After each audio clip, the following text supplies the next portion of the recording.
Hey there, my name's Morgan Hatt. You're watching another BC Missions object lesson video. If you haven't subscribed to our YouTube channel or liked and followed us on Facebook, we really would appreciate your support.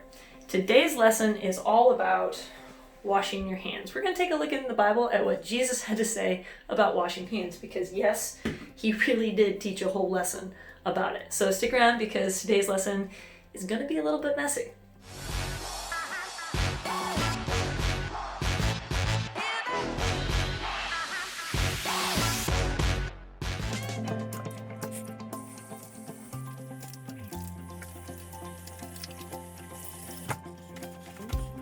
Alright, before we really get started with the lesson, I have a visual for you to help the rest of this Bible story make sense.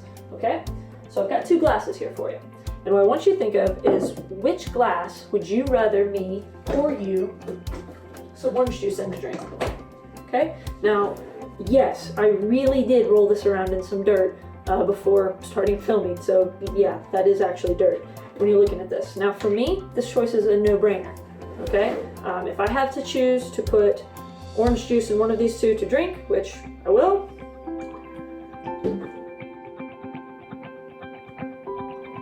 and yes, there really is dirt all the way around. That's a simple choice for me. And I'm betting by the end of today's lesson, it'll be a simple choice for you too. So let's go ahead and get started with the Bible part. Okay, let's start this lesson with a very simple definition of our key biblical word for the day, defile, because it's going to keep coming up over and over in all the verses that we read, and it's really not a common word for today. Strong's Concordance gives us the original Greek word used here, and then it gives us a simple definition translation, which is to stain or to dirty, to pollute. So basically what you and I would call to ruin something. So every time you hear or see the word defile today, I want you to think about making something so dirty that you've ruined it. Now, so our hand washing lesson from Jesus taught in the New Testament has a very unique context.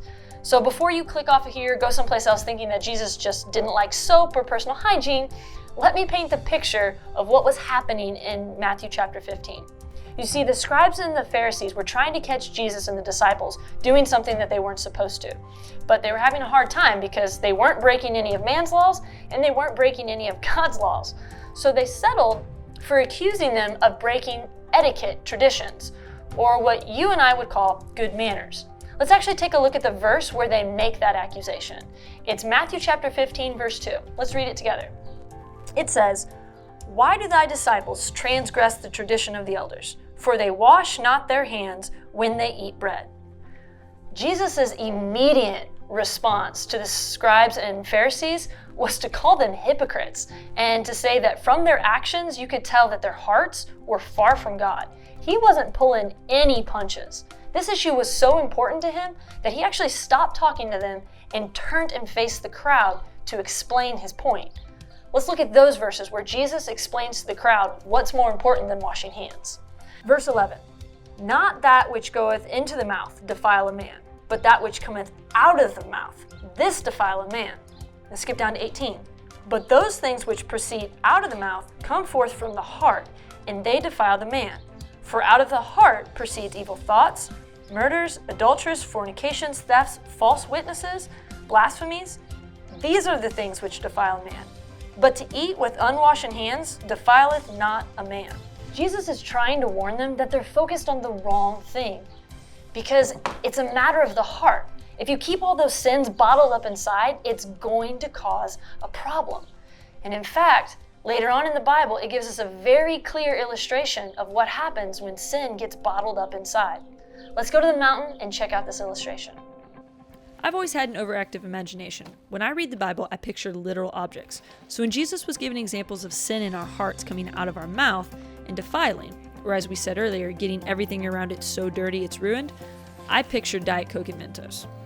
Our first bottle is going to represent someone who has followed Ephesians 4:30-31, where it says, "Let all bitterness and wrath and anger and clamor and evil speaking be put away from you." We opened this bottle early and gave it time for the carbonation to get out, illustrating a Christian who does not let the dirt of sin build up in their hearts. The Mentos represent the everyday challenges that are sure to come into our lives. If our hearts have put away or cleaned out the sin, then there will be nothing bad springing forth out of the heart when challenges come. However, Hebrews 12, 14, 15 uses the word defile again. It warns us that if we are not careful, things like bitterness can spring up from our hearts and cause us trouble. In fact, it literally says, when the root of bitterness springs up or overflows from our heart, it makes such a mess it defiles many around it. That's what Jesus was warning the people about when he said, out of the mouth comes things from our heart that can defile us. When challenges enter the life of someone with a heart full of sin, it is messy and dirty for everyone around them. Jesus' lesson wasn't to say, don't worry about washing your hands. His point was that cleaning up a person's life starts on the inside with the heart. So the Pharisees with their clean hands but sinful hearts were nothing more than hypocrites. All right, so we're back to these glasses. And I'm sure by now you can guess the reason I chose the one that was dirty on the outside was because at least it was clean on the inside. This one, it looks pretty on the outside, but in all reality, the inside is a whole lot worse. So these seem like the only two options, but they're not. As a Christian, this should be our goal. Clean on the outside, clean on the inside. So don't think for a moment that it needs to be an either or. Clean on the outside or clean on the inside. The goal for a Christian is to have both. So ask yourself, moving forward this next week, what can you do to clean out the inside and the outside? Thanks for watching.